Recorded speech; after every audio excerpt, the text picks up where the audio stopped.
Hello, welcome to the second International European MMT Conference. My name is Dirk Ehnts and I'm the speaker of the board for Pufendorf Society for Political Economy, who is organizing this. So again, welcome to the MMT Conference in these kind of troubled times. So I do stand here with conflicting emotions. I'm very sad that many people have died during the ongoing pandemic. In terms of economic policy, some nations have coped rather well, whereas others did not. Debts and deficits are now discussed on an almost daily basis, and so is inflation. For MMT, the last 2 years mean some pretty big steps forward. It is now clear to all that a government spending its own currency cannot run out of money. In November 2020, ECB President Christine Lagarde said at a press conference, and now I quote, "As the sole issuer of euro-denominated central bank money, the euro system, which is the ECB and the national central banks, will always be able to generate additional liquidity as needed. So by the definition, it will neither go bankrupt nor run out of money." There you have it. Money can be created at no cost without any limit. This means that we have to talk about the political rules that regulate access to money. The question, how do we pay for that, can easily be solved by changing the laws regulating the monetary system. In the Eurozone, this happened in March 2020. The escape clause of the Stability and Growth Pact was deactivated, so that so-called excessive deficits, so budget deficits of the governments above 3% of GDP, would not be punished anymore. At around the same time, the European Central Bank, the ECB, created its Pandemic Emergency Purchase Program, so-called PEP, designed to ensure liquidity and solvency for all national governments, including that of Greece. On the other side of the Atlantic, House Budget Committee Chair Representative John Yarmus from, I think it was Kentucky, said on C-SPAN, when asked how the American government can afford all that spending, I quote again, "We can afford it because we determine how much money is in the system at the federal level. The federal government is not like any other user of currency, not like any household, any business, any state or local government. We issue our own currency and we can spend enough to meet the needs of the American people. The only constraint being that we do have to worry about inflation from that spending." Well, that's clearly MMT. Well, almost. The other constraint is that people will at some point stop selling to the US government because they already sold everything they wanted to sell at the existing or ongoing prices. Then Yarmus is correct. The government might increase prices to induce people to sell more. So inflation really is a worry. Anyway, it is telling that the high-ranking official from the US government now frames his ideas about debt and deficits in terms of MMT. In the 2020s, it seems, MMT is needed to justify economic policy in the post-pandemic world, which, by the way, is the topic of our conference. Who is we then? The conference is organized by a small NGO based in Berlin, Germany, and named after Samuel Pufendorf, a philosopher and legal scholar. Pufendorf wrote, and now this is a direct quote, "It is true that God allowed men to turn the earth, its products and its creatures to his own use and convenience, that is, he gave men indefinite right to them, yet the manner, intensity and extent of this power were left to the judgment and disposition of men, whether in other words they would confine it within certain limits or within none at all, and whether they wanted every man to have a right to everything or only to a certain and fixed part of things, or to be assigned his definitive portion with which he should rest content and claim no right to anything else." So it is up to us to organize our societies. We can, through democratic institutions, determine how we use the resources that we have and if we want to reduce them. Economic policymaking today is just what this looks like in the 21st century. The quote that I just read to you is from 1672 and more than, or almost 350 years old. So we are standing on Pufendorf's shoulders here. We're not scholars trying to somehow work with the Pufendorf books, but it's the ideas that somehow society can determine its own fate that attracted us to Pufendorf. So we as a Pufendorf Society want to educate the public about how money and finance work. This is why we embrace MMT. It allows us to understand the world around us, making sense of debts and deficits, taxation and government spending, inflation and employment, and so much more. It is a lens that allows us to see the world from different perspectives, a Copernican revolution rather than the revelation of something that used to be out of sight. So, today we have 4 keynotes that deal with money. Tomorrow we will have 4 panels on unions and demand policy, inequality, the Green New Deal, and then political economy of fiscal policy. And on Wednesday there will be presentations by academics. All of this will happen online.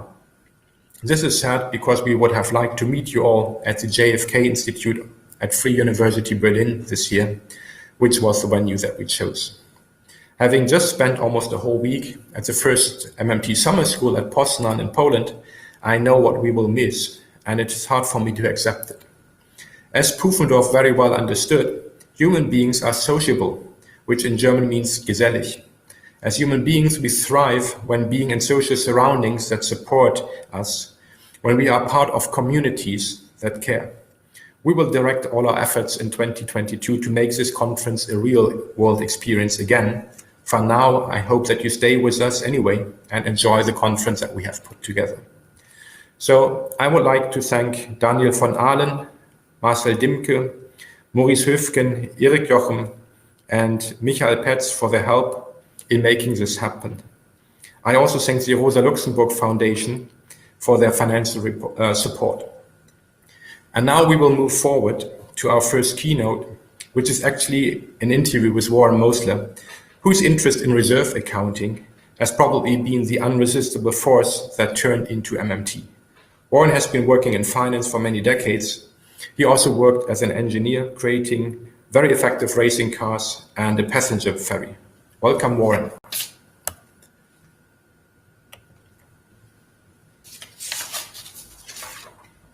Can you hear me?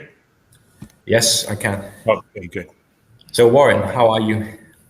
Very good, thank you. Good to be here. And good to see that MMT has taken on a life of its own.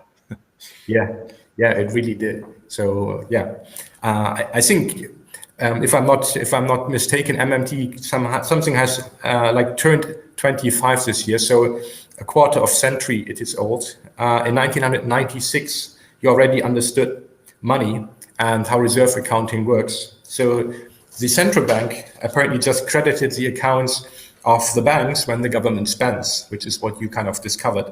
So bond and tax revenues are not about financing, but rather take money out of circulation, stabilizing the interest rate when it comes to bonds and unemployment when it comes to tax revenues. You decided then to contact some academics using the internet. Is this how you first connected with Bill Mitchell and Randall Wray? Yes, it is. And someone last year, I think, found the original note of introduction that I sent to one of the internet discussion lists, an economic list. And it was dated, I believe it was January 1996. So that's the date that I attempted to introduce what has later become MMT to the academic community. Before that, it had just been in the financial community.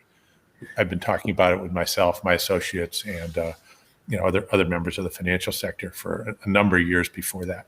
And soft currency economics had been completed and self-published maybe three years earlier. Yeah, and why did you want the support of the academics? What was your idea behind that? Those were the days of Ross Perot and the whole deficit mania wave that was happening back then about how the government was going broke. And I just, wanted to live in a world where, we weren't constrained by that kind of thinking and set out to promote proper understanding that would open up policy options that weren't even under consideration. Yeah. Okay. Thanks. Well, today, of course, MMT has evolved quite a lot. And we have an MMT textbook with more than 600 pages, which has been written by Randall Wray and by Bill Mitchell, with the help of another author whose name I just forgot. I think it was Martin Watt, I think, yeah. And there are also dozens of books and academic articles, hundreds of working papers at the Levy Institute, for example, alone. And US government officials, they use MMT to explain fiscal policy. Stephanie Kelton's The Deficit Myth is a New York Times bestseller. And the US today features high public debt and deficits. And probably there is some need for more government spending because of the crisis, the pandemic. There's also a lot of inequality. There's high levels of unemployment. All of this needs to be addressed by economic policy. So does this explain then the tremendous success of MMT? Or is it a demand? So is it a demand side phenomenon, or is it a supply side phenomenon? So once you get it, there's just no way that you can go back and try and go back to this kind of government running out of money myth. What do you think? Yeah, the big thing that MMT brought to the public was the idea that of sequence, where we had all the congressmen, all the members of parliament thinking that they have to get the money first to be able to spend. If they don't get it, they can't spend it. So they have to tax it to be able to spend it, or they have to borrow it to be able to spend it. And we've reversed that because we've recognized what MMT recognizes first is that the dollars to pay taxes come only from the US government. The yen to pay taxes come only from the Japanese government. So the funds to pay taxes come from the government of issue, and they come through its agent, which is the central bank. In the US, that's the Fed, which is created by an agency of Congress created by the Federal Reserve Act. And they're the bookkeeper for the currency. They're the scorekeeper for the currency. And so once you understand that the dollars to pay taxes come from the Federal Reserve, then you've reversed the sequence. And now you realize that it's the economy that needs the government's money to be able to pay its taxes. It's not the government that needs the economy's money to be able to spend.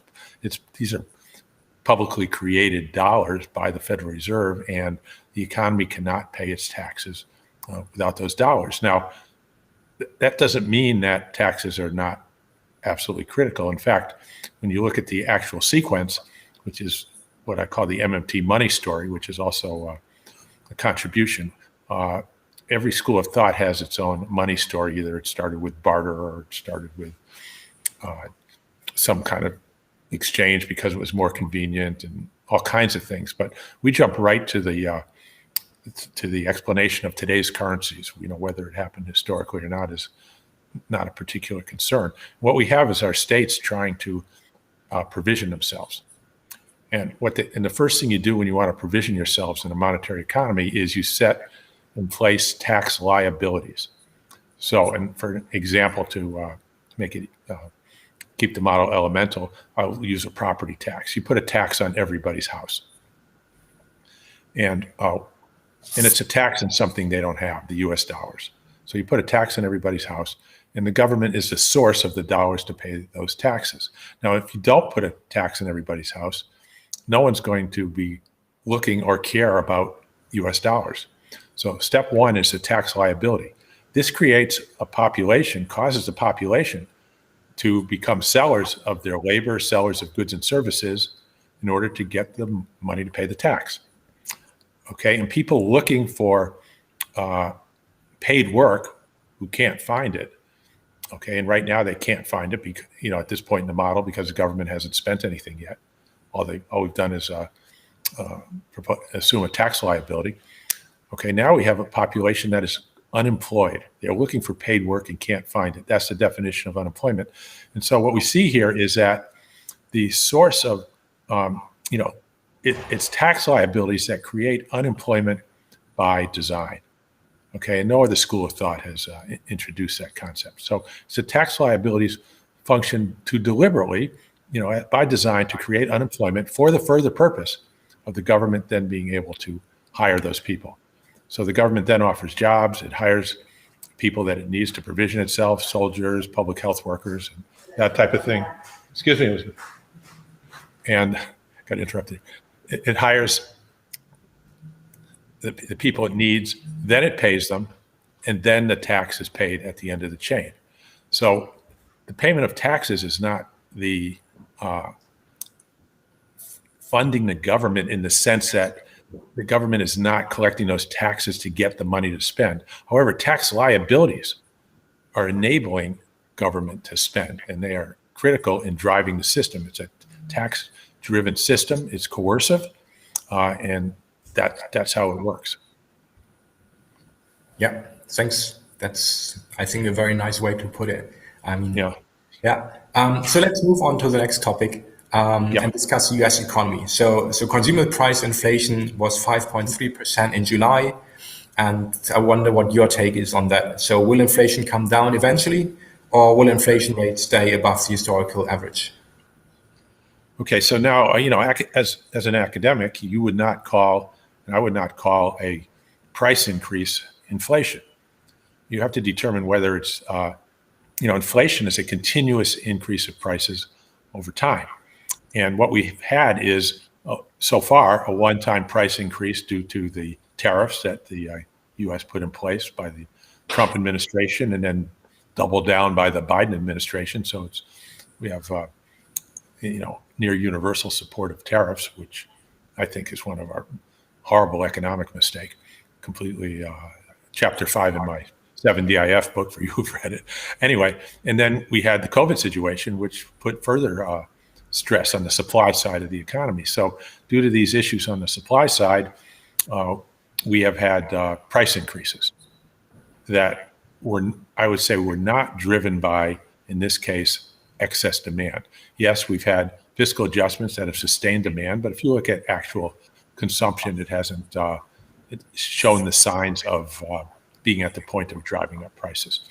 So right now we've got these price increases caused by the supply side. And the question is whether this will become some kind of a continuous increase over time, or whether prices will level off where they are now, or whether they may even come back down a little bit. So, looking at it myself, I think prices will level off where they are now and maybe increase from these levels back to our old levels of 2% a year or something like that. Because the institutional structure that keeps prices in check and doesn't allow, the way the Fed would say, it doesn't allow a relative value story to turn into an inflation story. But it does make people worse off. So I'm not saying it's a good thing. What I'm saying is we don't have what would be called inflation from excess demand. And the problem is, if you look at wages last year, went up at 4.5% last I checked, which is high. It's higher than they've grown, but it falls short of the consumer price level, which was up over 5%. And so we've had a diminished ability to buy what's offered for sale. Normally, wages will increase faster than prices because which doesn't cause inflation because there are productivity increases associated with the economy every year. So for wages nominally to not keep up with the price level certainly puts a strain on demand.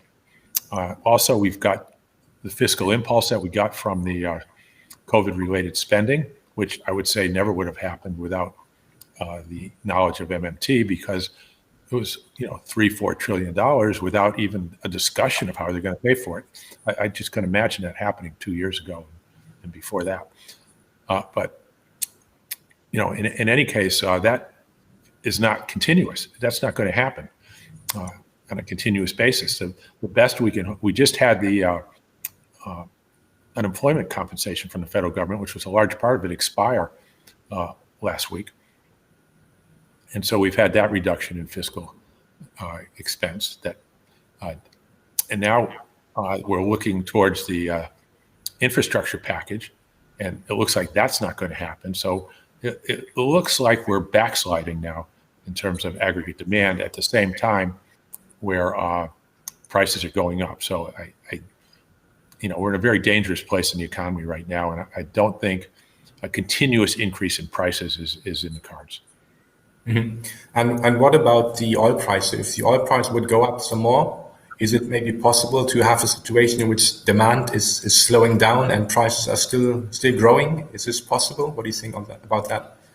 Yeah, so oil is at best a cartel and more likely just a plain Saudi monopoly. But I think that I was just reading from an interview with the president of Luke Oil, the Russian company, and it looks like it's not just the Saudis anymore, but they're working with the Russians on setting price, which is exactly what he said. And he said, and right now our target is $65 to $75 a barrel, and we believe that's the correct price for the economy the way it is. They're probably worried about it getting too high, which would bring out exploration, and particularly in the U.S., and they certainly don't want it to go down because then they lose all their revenue. So they're trying to look at how high they can keep it before it starts causing supply increases. And so the point is they're just setting the price. And in Saudi Arabia, it's just the oil minister and the king, and they can set it anywhere they want. If they have a bad night in London, they can come home and raise the price of oil. In 2007, they went all the way up to 150 something before they broke the markets. And that was a very large, significant contributing factor to the crash of 2008.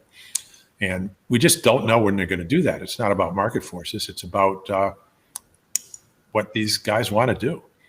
They were born in their own private A380s flying around the world.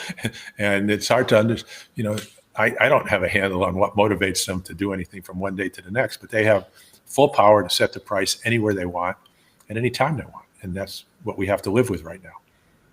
Yeah, thanks. What about the financial markets? So the Dow Jones index currently stands at about 43,600.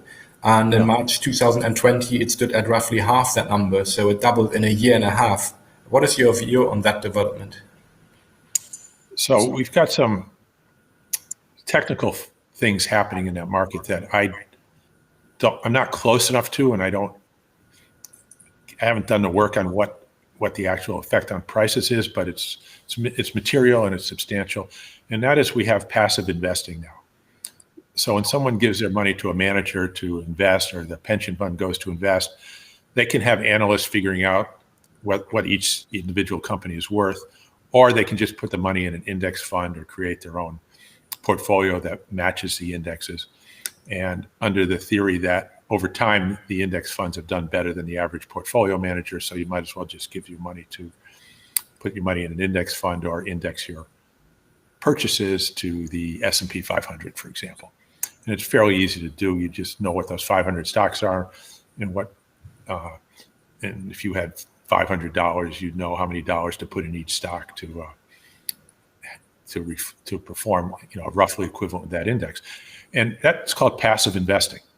And now you don't even have to do any analysis of any of the companies, and you feel confident that you're going to beat the person or do at least as well as the person who's doing all this expensive analysis. Well, what that means is right now that passive investing, last I saw, is over 60% of the stock market. So 60% of the holdings of people are done passively.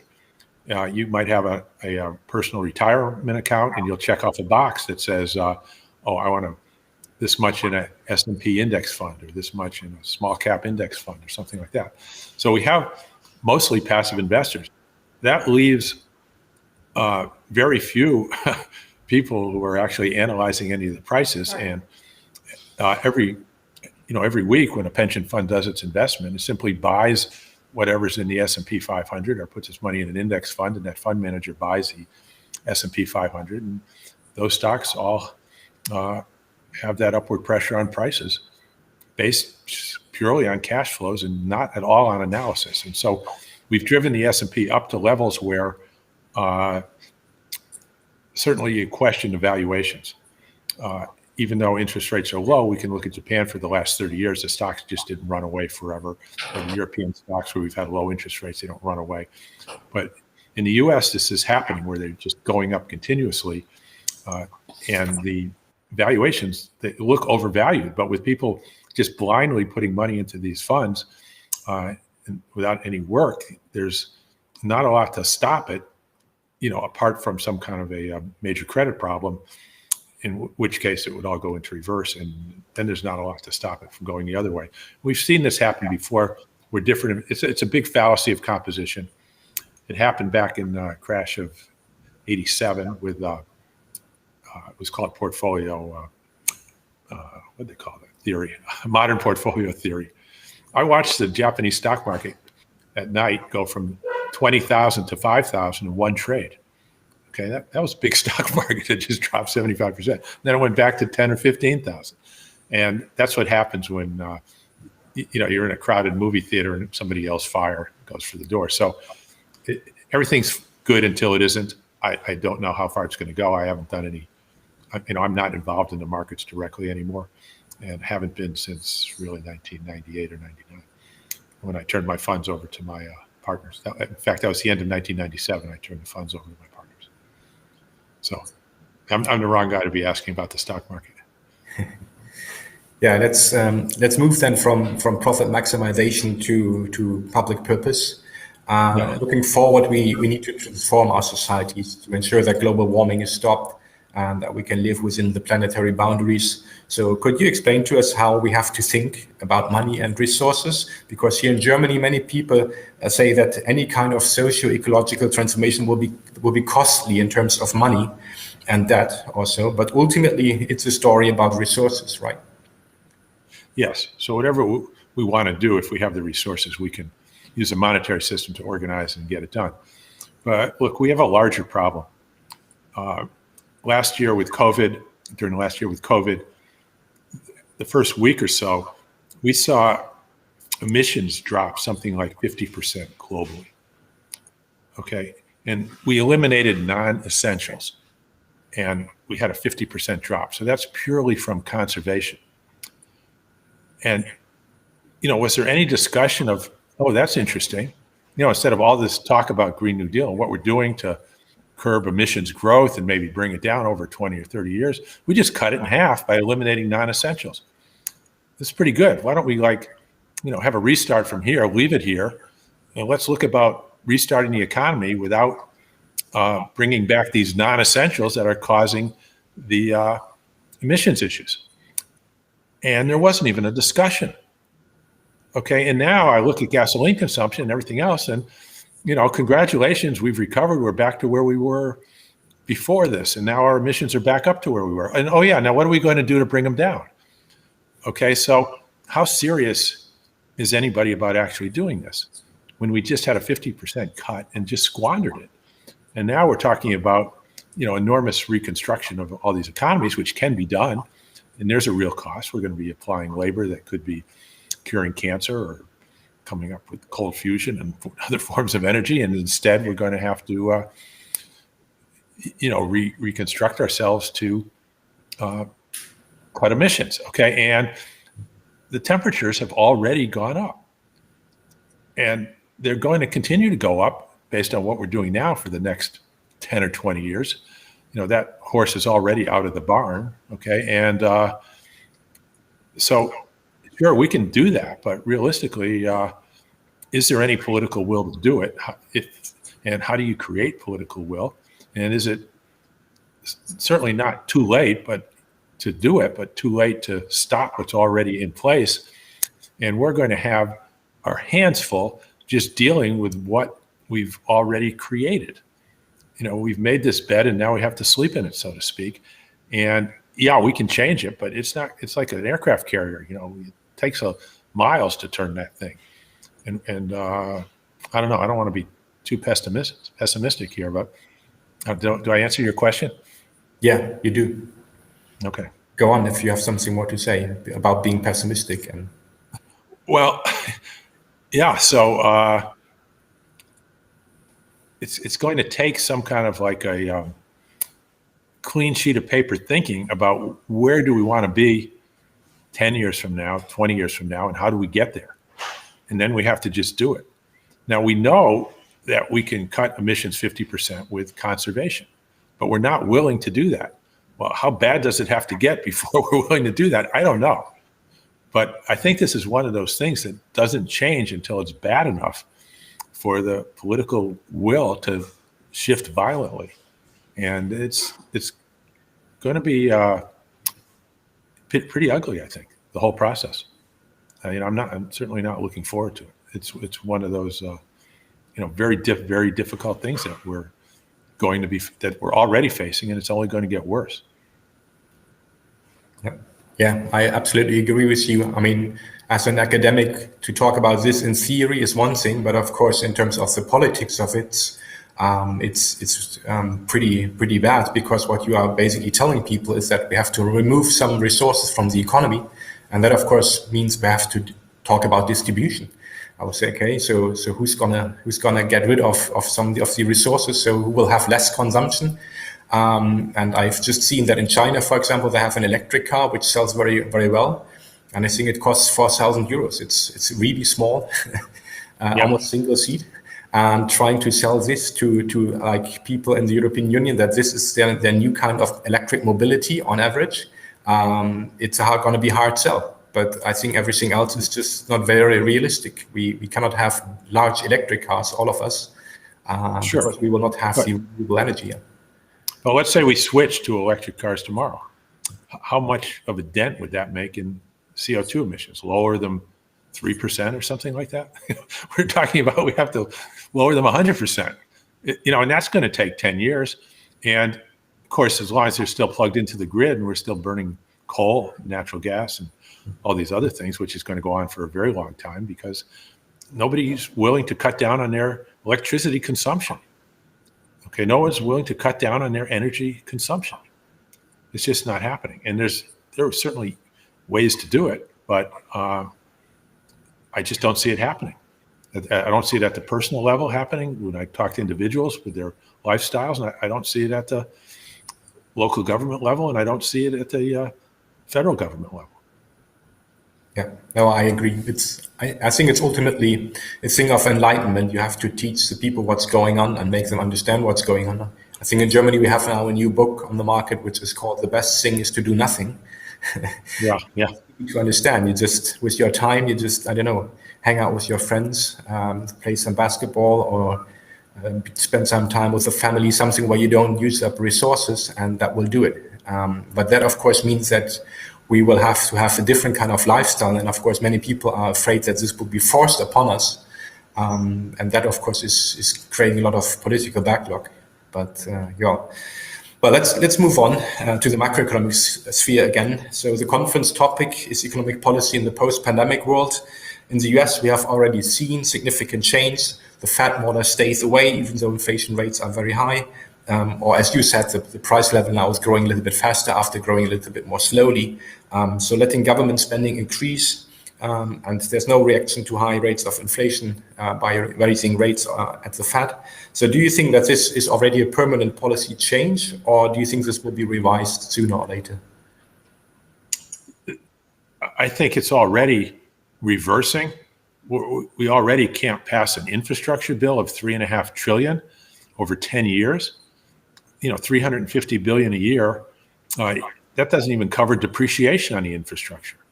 It doesn't put a dent in it, and it's not going to happen. It may wind up being half of that, and it's further delayed. And time means more depreciation, and so we're getting further behind. While we're waiting to get this bill in place, that we'll still get further behind, but at a slower rate. So again, when you had a pandemic and when you had panic, really, of a healthcare panic, they're quick to recognize that the government checks aren't going to bounce. They can do whatever they want. But as soon as that passes, and it's back to things like repairing your infrastructure, or in the U.S., our medical system, they put on the brakes. And I think it's because of the polls they're taking with the voters. We have politicians that run by poll. They see what the voters are doing, are interested in or not interested in, and then they reflect that, no matter how ridiculous they think it is. And you see American politicians making some what appear to be absolutely ridiculous statements and taking absolutely ridiculous positions. And then you see they've got, 52% support in their district from that position, 65% support. And that's where they're getting these, that's why they're doing it and where they're getting it. It's completely shameless. Okay. Yeah. Well, thank you, Warren. Before I pass on to Patricia, who will handle the Q&A on this with getting you questions from the audience. I am sorry, I got a sore throat or something. I forgot to mention Jonas Plattner, who's an intern with our NGO and who also helped a lot with organizing this conference. So let me just say this at the very end. And now it's over to you, Patricia. I hope that you have some questions for Warren. Hi. Yes, I do. There has been quite a few questions, actually, mostly about political to some extent. So I'll going to begin by asking two questions that I think are highly correlated. And I apologize in advance to audience members if I completely destroy your names. But so the first one is by from Ehnts Gundert, and he asks, what is the reason that governments refuse to openly acknowledge that MMT is a correct description of how money and currency works in a sovereign country? And the next one is by Graham Bachurewicz, and he asks, how can we encourage politicians to learn about MMT and drop the fallacies on the deficit? Well, so your first question is why they don't acknowledge it? Mm-hmm. Yes. Oh, well, I take that personally. You know, they don't want to give me the satisfaction of having been right for 30 years. Well, yeah, and I don't know. I mean, that's what we've been up against for a long time, and the people I talk to are mostly followers and not leaders, and they don't want to say anything that will marginalize themselves with their voters or open them, make themselves subject to losing the next election, because in a prime, either from their own party in a primary or losing to the opposition. So, and there's been framing of MMT as being part of the radical left. Okay, just because that's the people doing that were successful in doing that, not that it hasn't been something understood by the right probably longer than the left. And there's just a reluctance to associate. And what was the next question? How can we encourage politicians to learn about MMT and drop the fallacies?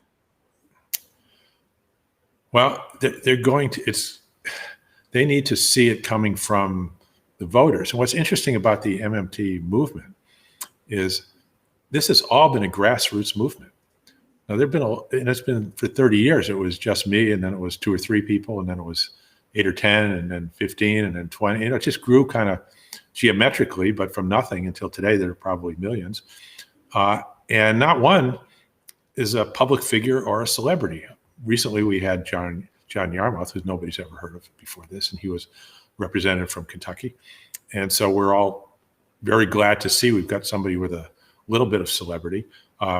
And the first one of us to gain any semblance of celebrity status is Stephanie Kelton, Professor Stephanie Kelton. I absolutely congratulate her on that. And, that's critical in this society to get things out there, is to get the people who have celebrity status doing it. But in the meantime, I don't think there's ever been a grassroots movement to try and educate the leadership on how monetary accounting and reserve accounting works.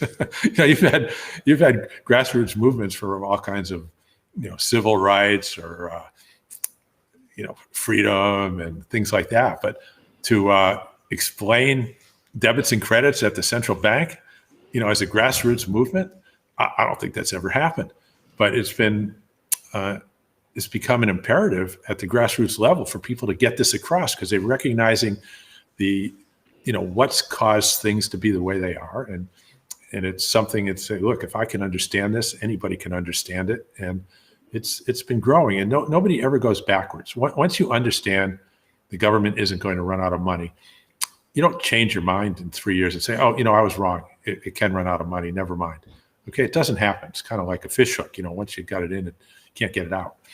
And so it's just been inch by inch, slowly growing and expanding, and hopefully gotten to the level where it's breaking through into the opinion leaders, and to enough of an extent where it will take over, because there's no actual dispute to anything that's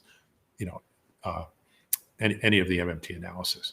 There might be questions of which policy you want to prefer, but not to the fundamental analysis. So I think it's just taken a while, and we're very close. I think this kind of conference shows how close we are. Right. So we have a technical question from Tim Deutschmann.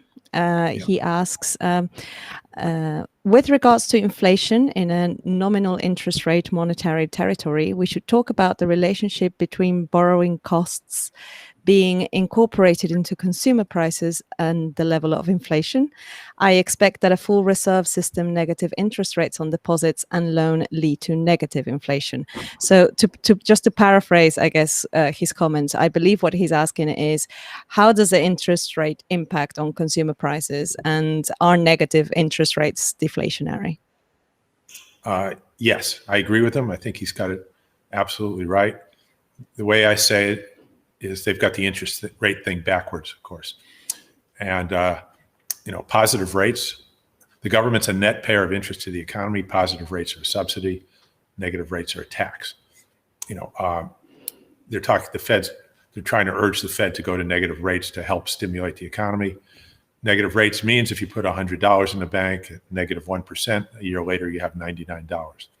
Elizabeth Warren wants to put a wealth tax on, where if you have $100 in the bank a year later, if the tax is 1%, you have $99. It's exactly the same thing. But the wealth tax is a tax that slows things down. Negative interest rates is supposedly a stimulus that speeds things up. Well, you can't have it both ways. Functionally, it's the same thing, and it's a tax. So you have the spectrum. Rate increases or add to the public debt. They add deficit, their government spending, and that adds to aggregate demand and output and employment. Not the way I would do it, paying interest to people who already have money. You can't have a more regressive way of supporting the economy. I'd much rather, there are 1,000 progressive ways to do it that are much better than that, but it does what it does. A negative rate is a tax. It slows things down. Not a lot, because people who are losing the money probably have a fairly low propensity to spend, but it's not zero. It's still substantial, and it slows things down. So yes, I completely agree with that.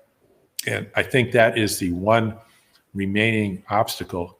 And to answer to your it sheds some light on your last question as to why they're tending to tighten up. It's because they've seen prices going up, and the fear is that the Fed will raise rates to fight inflation. We've already seen some central banks move in that direction. And the Fed's already talking about tapering, not that that does anything, but it's the move in that direction of raising rates. And so they put this fear into the political process that says, sure, go ahead and spend, but if you raise rate, if this inflation doesn't come down, what they call inflation, doesn't come down, Fed's going to raise rates, and the Fed agrees. And so you better not do that. Okay, so they're being held hostage to rate increases. And it's kind of the way the Bundesbank used to work back in the old days under the Mark, where they'd say, yeah, if you don't settle, if you give those unions that amount of a pay increase, we're going to raise rates. Okay, so it was a way to have the central banks control fiscal policy. And the European Central Bank, of course, is in control of fiscal policy through a different channel, through the credit channel. But in the US, we're seeing the beginnings of the central bank influencing fiscal policy by threatening rate increases if Congress does anything to cause inflation. Once we understand that they've got it backwards, that raising rates will only make it worse, it's throwing gasoline on the fire, not water on the fire, then that discussion is off the table. Then it becomes nonsense, and then Congress is not constrained by that particular fear. They'll know that if they do create some inflation, fine, but they don't have to worry about the Fed raising rates, because that's only going to make it worse. So I think it's imperative that we get this knowledge out there that they do have the interest rate thing backwards, and to keep these politicians from being held hostage by the central banks. Thank you.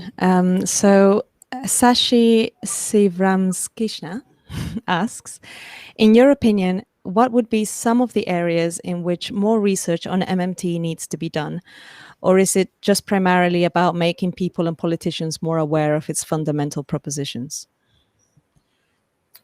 Okay, so, more recently, I've gotten a little bit deeper, a little articulating the whole inflation thing differently. And what we have are two different things, and these things need some actual research. And of course, the price level is a function of prices paid by government, and I won't go into why. And at price level, the markets can only determine relative value. They can't determine absolute value. The only information they get about absolute value comes from the government through the prices it pays. And so the price level is where it is because of the prices the government pays. And we've got three models that demonstrate this very clearly: the UMKC Buckaroo, the Denison Dollar, and Franklin Frank, where 1 hour, it takes 1 hour.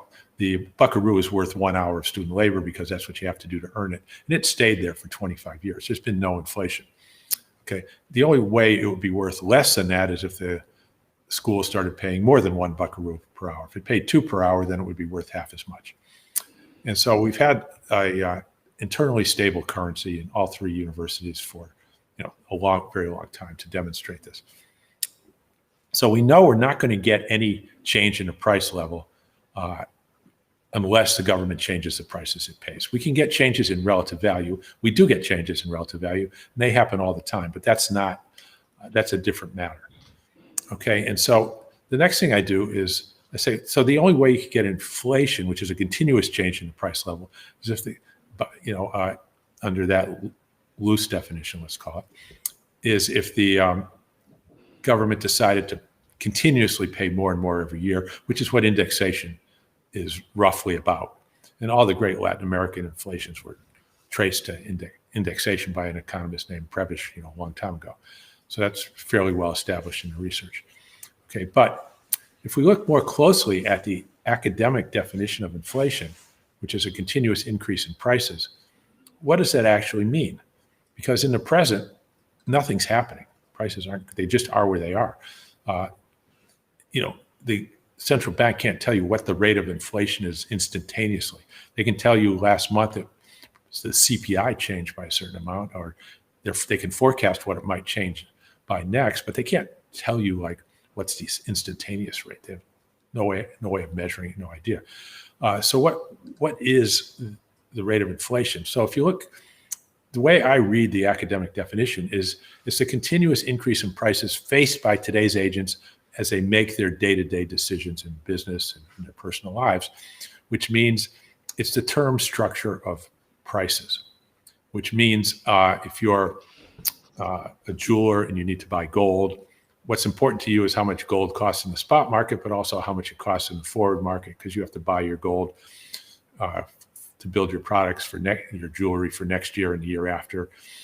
And the difference between spot prices and forward prices, of course, are a function almost entirely of the interest rate, particularly the policy rate. Okay, and if you're a home builder and somebody buys a house and it's going to be ready in a year, part of that cost is your cost of carry for a year, which is the interest rate. You're going to have to buy materials. You're going to need capital. You have to pay interest on that. You're going to have to borrow to finance it. You're going to have to pay interest on that. The suppliers are going to be selling you things that you're going to order now for 6 months from now. They have inventory. They have to pay interest, cost to carry on that at the interest rate. And so right now, when you're making your decisions on what to buy and sell, whether to invest or not, you got to have some idea what you think, where you can lock in the price now. You will get for your product if you build it now. So the simplest example is if you're going to open up a gold mine and you're going to have gold coming, ingots ready in 2 or 3 years, you want to hedge that by selling now so you can cover your costs.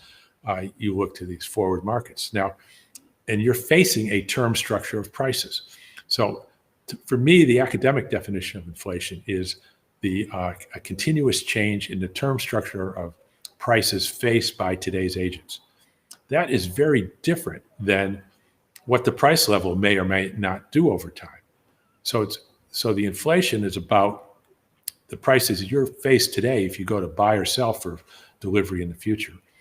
And that's a direct function of the policy rate. So the central bank, when they raise rates, for example, is causing that term structure to reflect those rates, and it's causing inflation at, let's say, approximately the policy rate.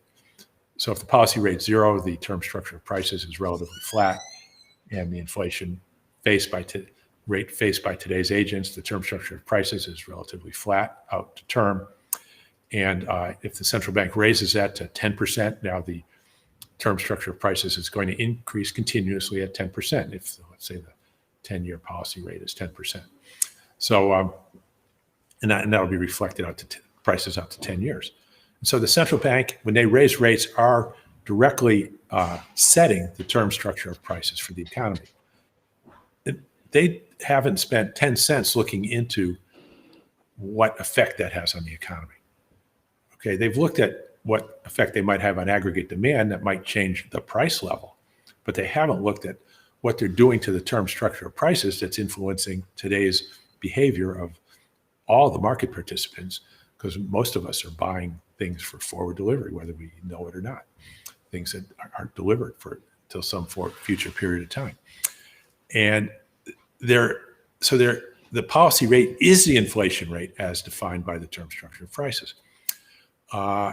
And so when you ask them if research could be done, yeah, the Fed has 500 PhDs. Let them figure out what the effects of their changing rates is on the economy via this channel of the term structure of prices.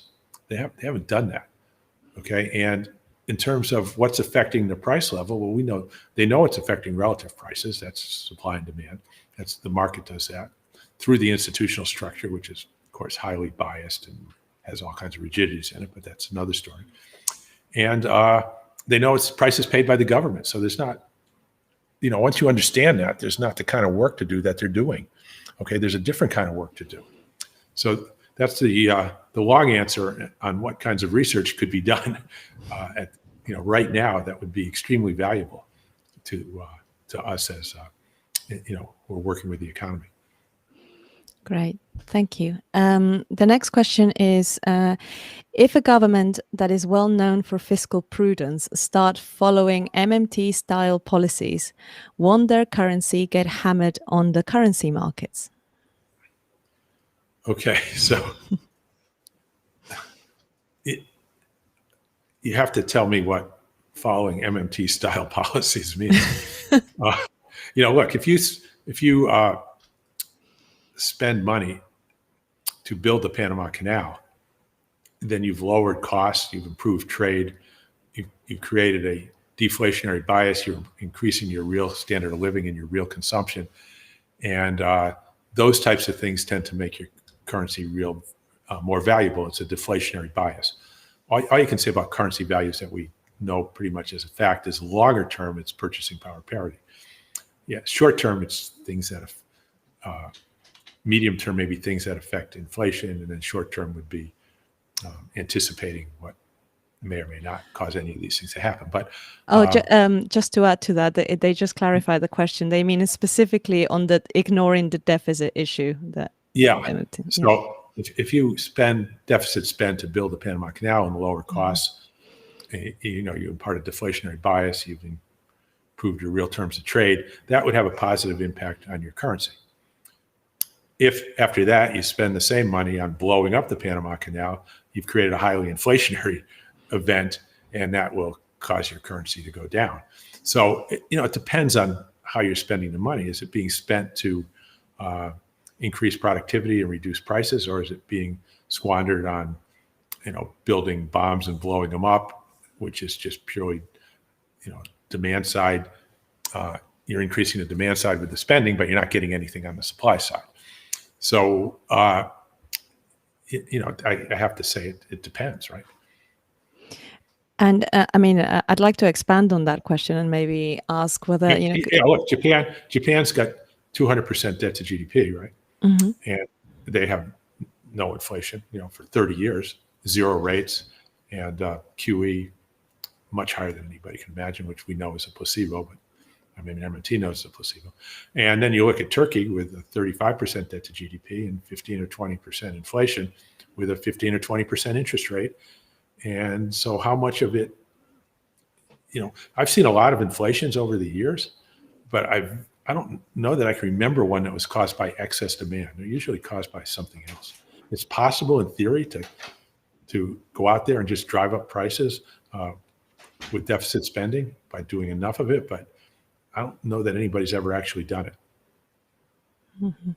And on the subject specifically of exchange rates, you can also not have any policy changes, and because of speculation, you can experience massive shifts in exchange rates.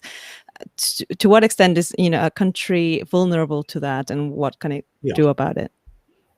Well, we've seen the dollar, the yen had a 50% move when it went from 80 to 120 not too long ago, and we've seen the dollar have 50% moves. The euro had a 50% move a few years ago when everyone panicked at Draghi's, do what it takes, and it hardly made the news. Okay, so these currencies are moving around all the time. We've seen the Australian dollar go from almost 110 to maybe 60, right? Almost fall in half. And Australia's still there, and it hasn't been that big of a deal. So can currencies fluctuate and currencies move? Yes. Okay. Why do you care? All right. And so you have to come up with a reason why you care. What's the negative effect that you're worried about? So let's look at just one thing, which is the real wealth of the nation and your real consumption. And I'll make the point that the currencies don't have anything to do with that. So, and that's the most important thing from a real economic standpoint. So your real wealth is your pile of stuff, which is everything you can produce domestically adds to your pile. Okay, which means you want to be at full employment so you can maximize your pile of stuff, because that's your real wealth, your real output. Okay, everything you import adds to that pile, makes it larger, and everything you export makes it smaller. And your imports, which make it larger, minus your exports, those are your real terms of trade, because you want to make your pile as large as possible. So your domestic output's not going to change, doesn't need to change because of your exchange rate. You could be the only country in the world not even have an exchange rate. Your domestic output still is what it is. It's what you can produce with everybody working. And of course, we know that we can always sustain full employment. All you need is a floating exchange rate and political will to do it. And so the question then is, what about your real terms of trade? And the answer to that is the exports exchange for imports at world prices. And I can give you a couple of examples. You dig up gold in South Africa, and you go to Europe with a 1 ounce gold coin, and you go to London, and maybe that is worth a certain amount of pounds, which happens to be enough to buy a men's suit. And I think somebody did a chart once that showed that an ounce of gold's been worth a man's suit for a long time. I'll just use that as an example. Okay, so you go to London and you exchange that piece of gold for a new suit. Okay, the guy who does that exchange doesn't really care, doesn't care at all what the level of the rand is or what the unemployment rate is or anything about South Africa. The piece of gold exchanges for a man's suit, and that's it. Okay, and so that doesn't change. Okay, with if the rand changes, if the rand goes down or the rand goes up, that doesn't change. What does change, and it's very critical and needs continuous attention, I'm not downplaying it at all, is who has to go dig up the gold and who gets to wear the suit. Okay, that's what changes. And I remember in Australia, I was in Newcastle, and they have all these ships with coal, full of coal lined up there, these coal boats leaving Australia, and they would go to Hong Kong, and they go ship coal to Hong Kong, and then they bring in television sets or whatever they get from Hong Kong. And the people in Hong Kong, they exchange gold, coal for television sets. They don't care about the Australian dollar, whether it's up or down. Okay, and so Australia's terms of trade are how much coal they have to ship out versus how many television sets they get back for that coal. And those are their real terms of trade. And what the level of the Australian dollar does is, determines who has to go dig for coal and who gets to watch television sets. It's entirely a distributional issue within your own economy. And all your fiscal policies, all monetary policies, those are all distributional. Those are what determine who has to dig the coal and who gets to watch the television sets, who has to dig the gold and who gets to wear the suit. That's all determined by your internal fiscal policies. Deal with your taxation and who gets taxed and who doesn't and who gets what, and all your institutional structure about which gets translated through markets and relative value into who gets what. Mm-hmm. Okay. Is that too long of an answer? No, I think it's just right.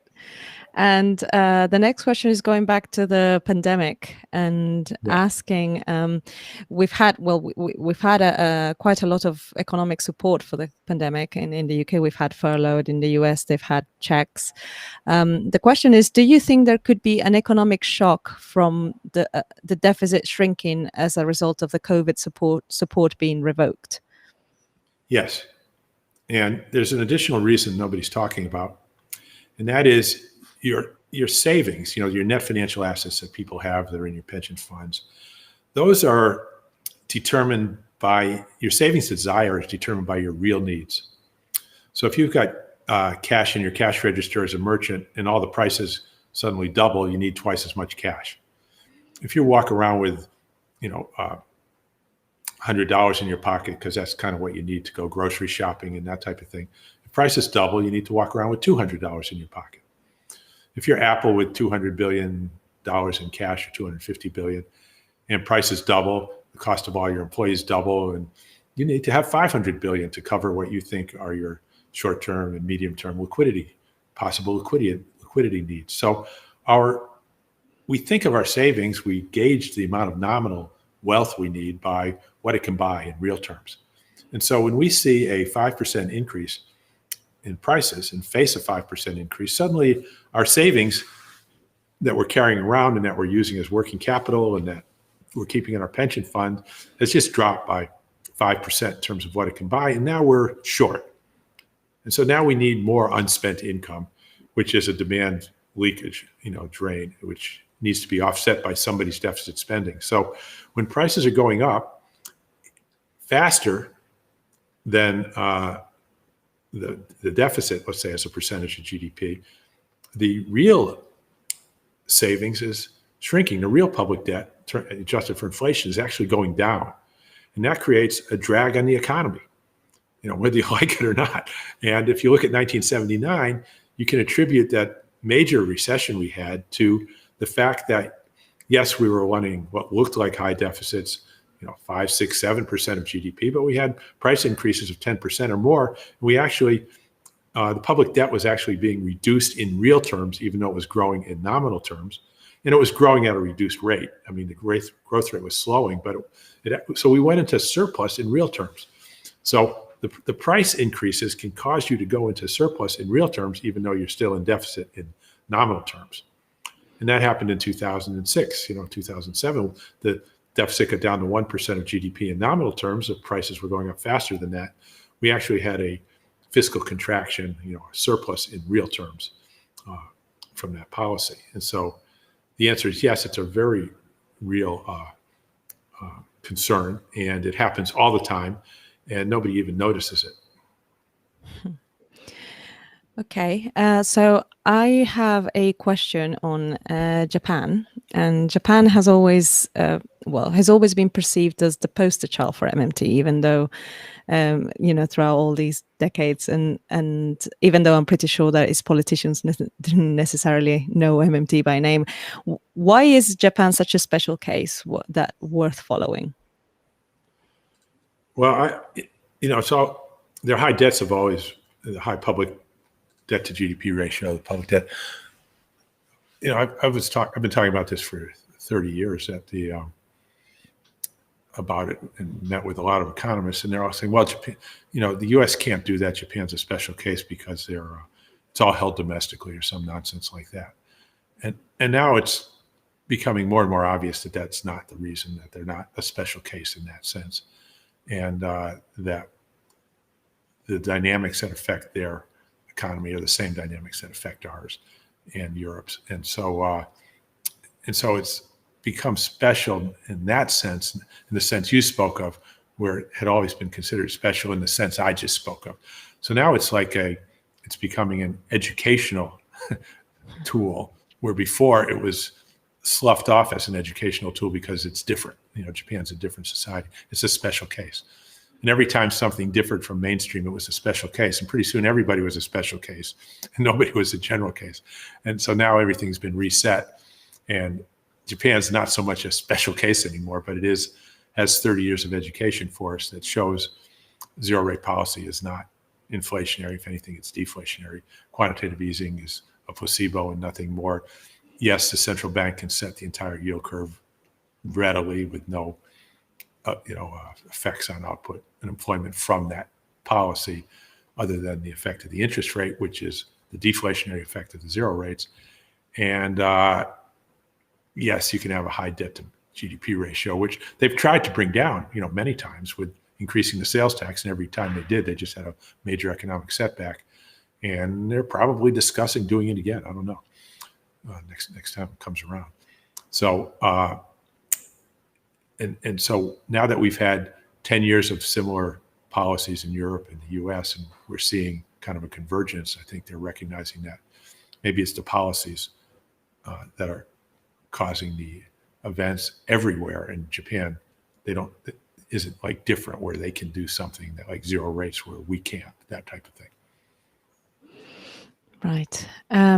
So, I mean, the economists have been predicting that Japan was, the sky was going to fall in at any minute now, and they've been saying the same with, I guess, the COVID support in Europe and elsewhere, particularly on the crowding out element. They think that eventually, government spending is just going to push interest rates up, and then that's going to crowd out private sector investment, and will be ruined. So what would you say to that? Is crowding out a real thing? Yes, it's a real thing, but it applies to a fixed exchange rate policy. It doesn't apply to floating exchange rates. It's interesting, on this public debts, this ticking time bomb and everything else. I was with Charles Goodhart once from the Bank of England in a discussion, and there were some people from Japan, and they were talking about public debt. And Charles said, well, yes, he said, they've been telling us that for 300 years now. So now we've been hearing it for 30 years in Japan. And I think a year ago, I've been on record writing about it for a long time that the zero rates are not going to cause any kind of an economic recovery. It's the other way around. They're going to be deflationary and be a deflationary bias. And it was only last year, after almost 30 years, someone from the Bank of Japan was asked about that. And they said, well, we just need a little more time. Okay. And I remember Mario Draghi, after 7 or 8 years, was asked, and it was, we just need a little more time. And Janet Yellen said the same thing, well, we just need a little more time.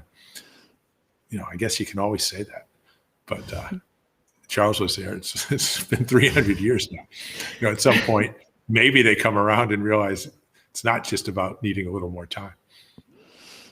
Yeah. Okay. So there aren't any more questions that I can see at the moment, but I have a slightly more on the personal side question, and something that I've always been curious about. What's my favorite color?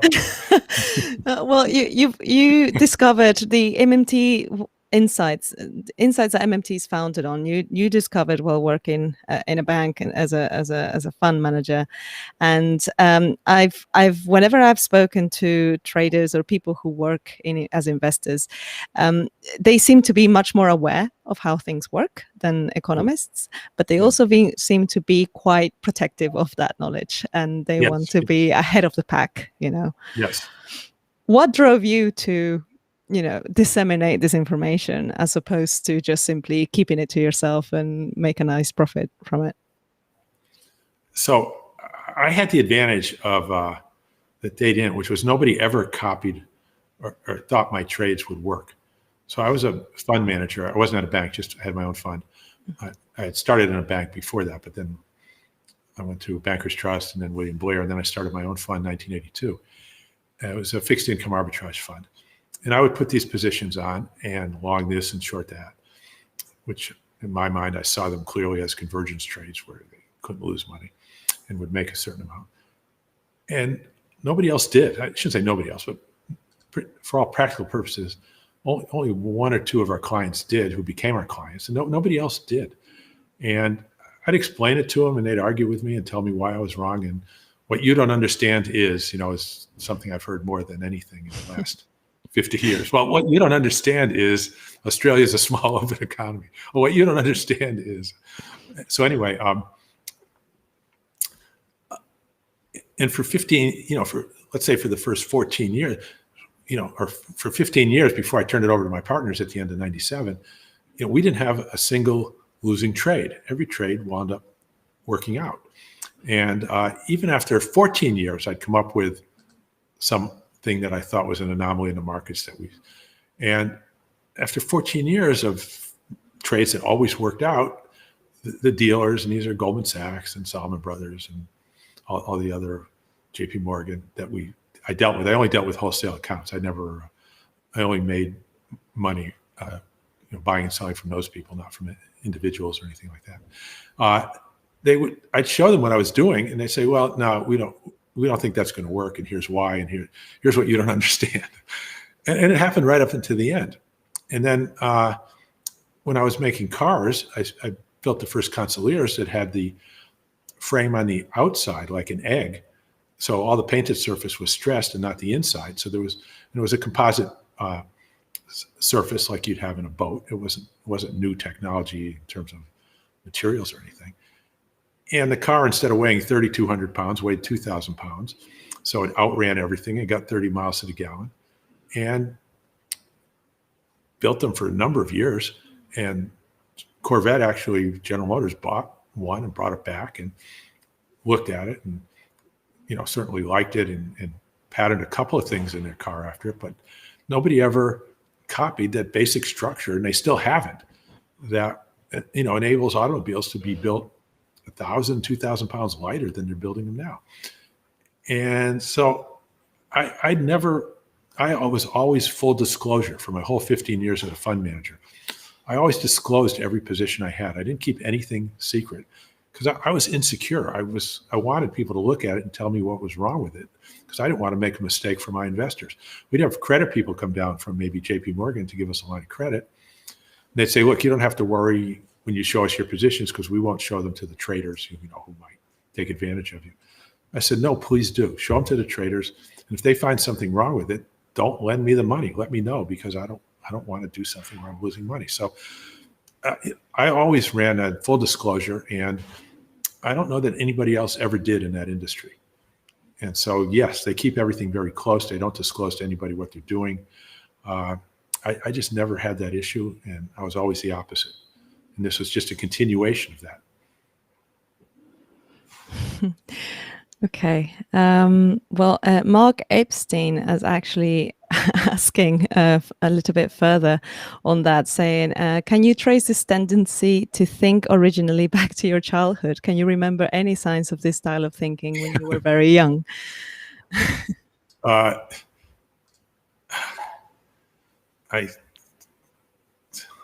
don't know. I have to think about it and get back to you. Phil Armstrong called me, Professor Armstrong. He's asked me if he could do a biography.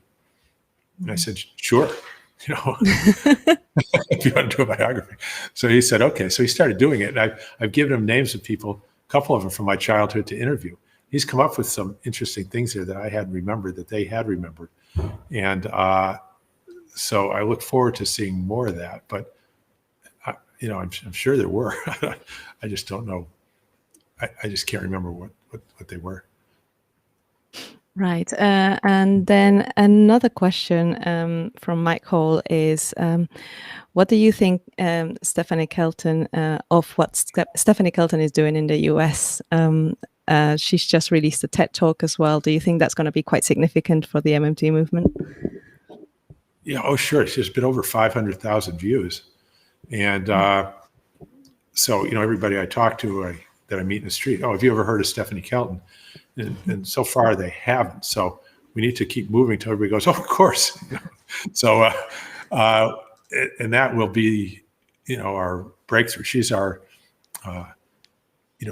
celebrity now that's gotten some semblance of celebrity status that, is what it takes. So like I said before, this has all evolved without, just from the grassroots up, from really just regular people who are uninvolved in finance, who understood it, recognized the damage it was doing, and just as a matter of conscience are out there working to spread the word.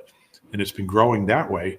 And that's a long, hard, painful way to grow. And we've been doing that successfully. Maybe the only, movement of this type that I've ever heard of that's been promoted this way. And but as soon as we get the celebrities on top, then it just passes the tipping point and moves on. So yeah, I do everything I can to support Stephanie and anybody else who's looking to promote modern monetary theory. Right. I think we have time for one more question. So I'll just ask a question made by Stuart Medina, who's asking, why do you think the current increase in the prices of raw materials is coming from? And if we should be worried about inflation because of them, or they're temporary?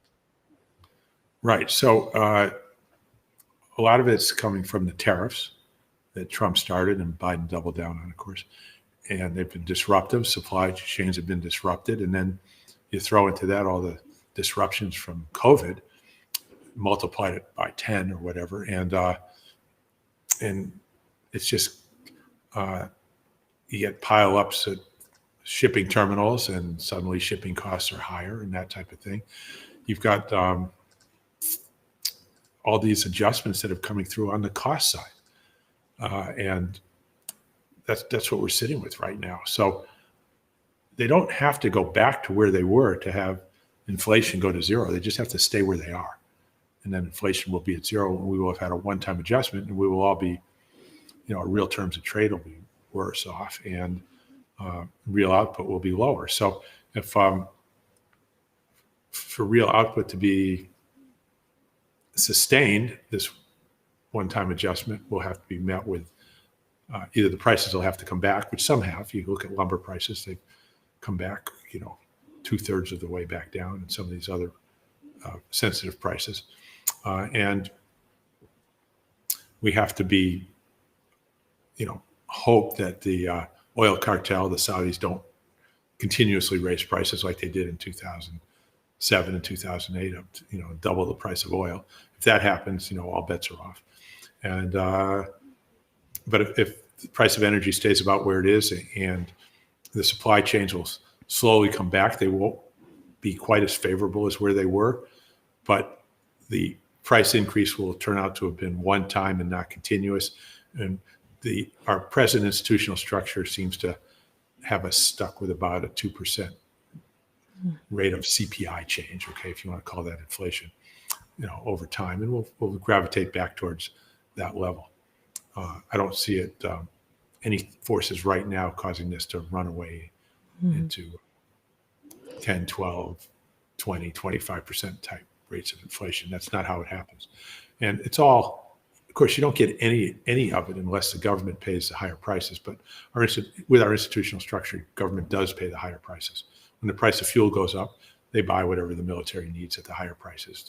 Post office pays the price. They're completely insensitive to price. So with the government in there ratifying the higher prices, you're unlikely to get rollbacks, but you can get restabilization at the higher prices, and then from there, inflation just levels off. Right. So that's, I guess, another incentive to become less dependent on oil as well. Yeah. Well, less dependent, or you mean to use less. Even if you're producing your own, the price is going to be what it's going to be. It's as if there's one big pool of oil in the world. It's not going to be higher one place and lower in another. So just being independent is not it. You just want to not use it. Yeah.